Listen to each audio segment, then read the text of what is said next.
Hello, my name is Nathan Schwegler, and currently I serve Joint Special Operations University as a contractor responsible for a portfolio of creative problem solving and design thinking courses.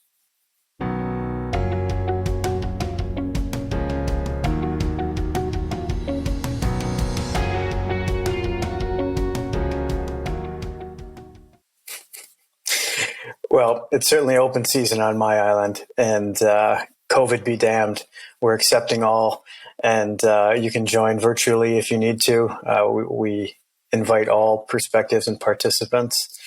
Um, my island would probably be focused on creativity, and that's my background. That's sort of the unique quality I think that I bring to the team that I get to work on at JSOW, and specifically thinking about individual level creative thinking skills, uh, all the way up to team-based and organizational processes and sort of strategies for how to get the best kinds of thinking out of people, and then put those against or sort of deploy those creative thinking skills against relevant problem sets.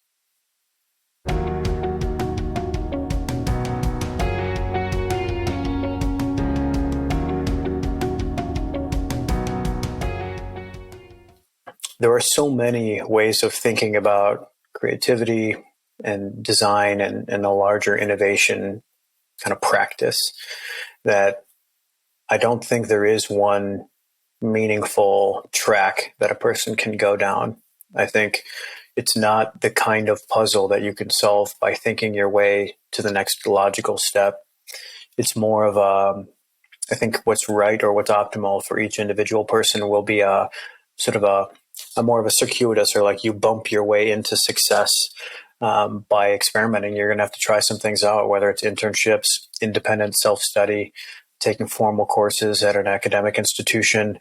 YouTube is a pretty convenient channel to get just about access to almost anything you can imagine these days. So lots of ways to go about it. I think the only thing you can that would sort of slow you down would be to step back and sort of think too much about it. It's more of a doing problem than it is a thinking problem.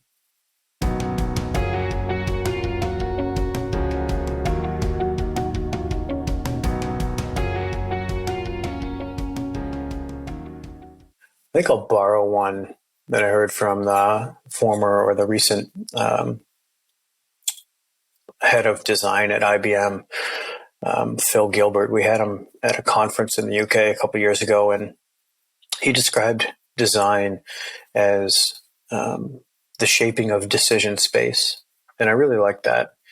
It was, I think, the most concise and articulate description of design that I think I've ever heard. But if you really think about what design does, it shapes decision space in people's minds. It provides frameworks for interpretation. And in design, I think at the end of the day, if you boil it down to its essence, you're designing decision space.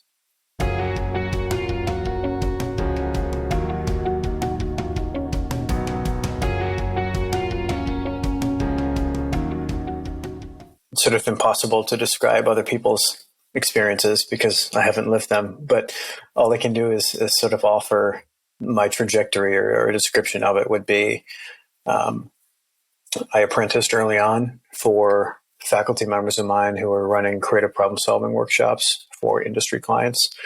So sort of cut my teeth doing that, and then moved into academia.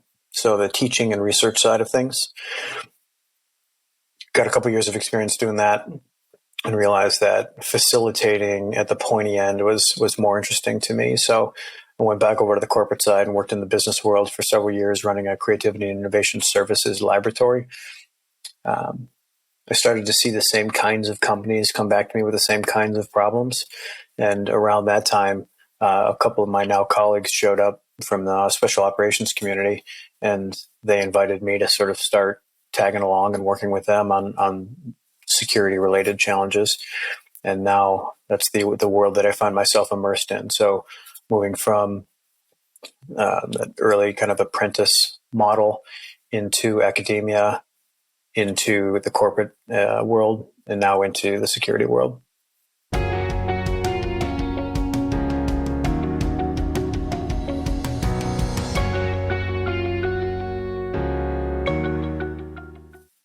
think design is all around you. I mean, just look at the background of the space you're in right now. Like, there's nothing you can look at right now that in the built environment that wasn't designed, from the little monitor that controls the temperature in the room, the light fixtures, everything down to the fasteners, like the screws that hold the legs of the table together that your computer's sitting on, right? Like, every single item in this built environment was designed by an individual or by teams of people, right? So I think the better question is, or sort of a more interesting question to me, is not kind of how or what's an example of design, but to just step back and to interpret your world as being designed for you, and think about where the opportunities to influence or nudge it to be more beautiful, more elegant, more efficient, more sort of more anything that you want it to be, or less of something that you want it to be, right? Everything is there for the designing, so to speak.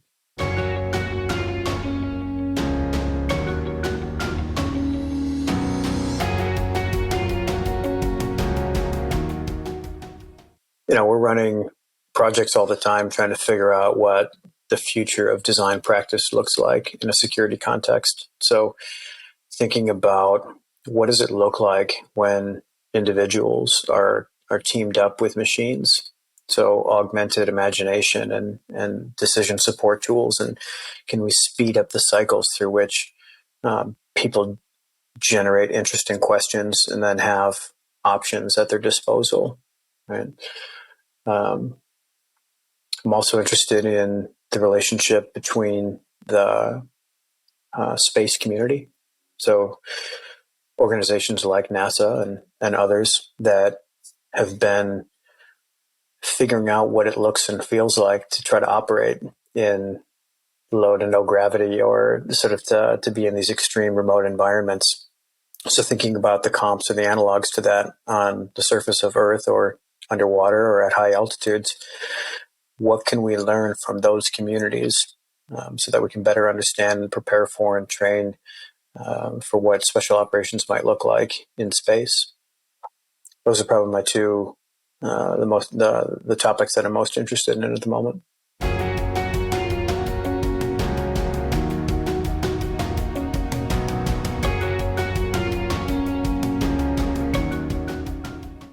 I think the biggest myth about creativity or design that I hear, or sort of get a feeling of, is that there are people who feel like design is something that the marketing department does, or design is something for only designers. And I think that really sells, or sort of people sell themselves short, or sort of they cut themselves out of the game without even giving themselves a chance. I think we owe it to ourselves to acknowledge the fact that creativity is a species trait. It's part of what it means to be human. We are the only species that can, in a meaningful way, imagine a future scenario and then work backwards to think about what would need to be true in order to get us to that future that we desire or imagine. And everybody gets to do that. It's not some privileged thing that only people with, fancy suits and bow ties, or, design is for everyone. I think that's the thing I would like to, that's the myth I would encourage people to try to dispel for themselves more than anything else.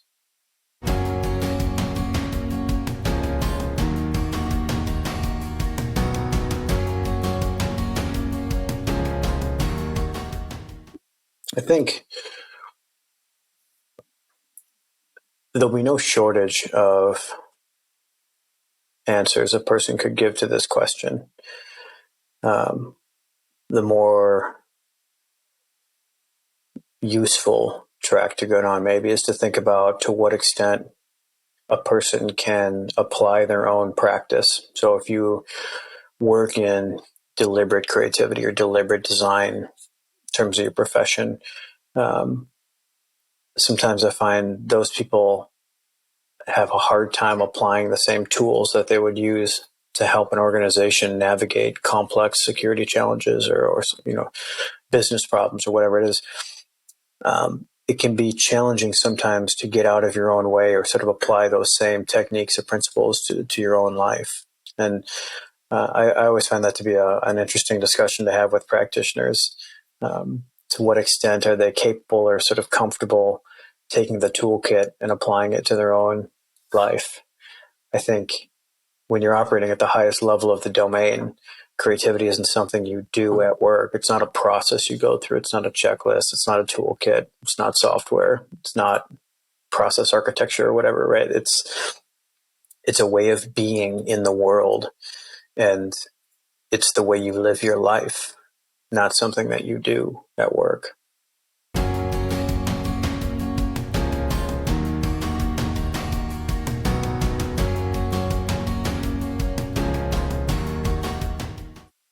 To be interviewed by the Archipelago of Design, to be the member of the week, hands down.